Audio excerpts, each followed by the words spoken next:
How to use Google Translate in Facebook Messenger. Hello guys, welcome to another tutorial. In this video, I will show you how you can use Google Translate on Facebook Messenger, and here is how to go about it. It is very simple. The first step is to ensure that you have the application installed. All right, you have Google Translate installed on your device, and then once you have it installed, the next thing that you can do now is to go and open your Facebook Messenger.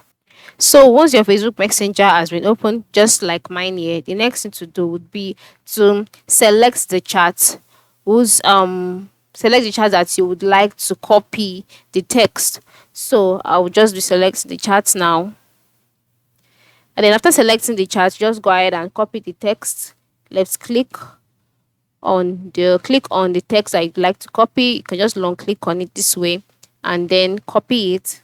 So once you've copied it, the next thing to do is to leave your Facebook Messenger, go back to your Google Translate, and then once you're on your Google Translate page, just go ahead and paste the text, and as you can see, it will be translated. So after it has been translated, just go ahead and copy it, and after copying it, you can then go back to your Facebook Messenger and paste it there.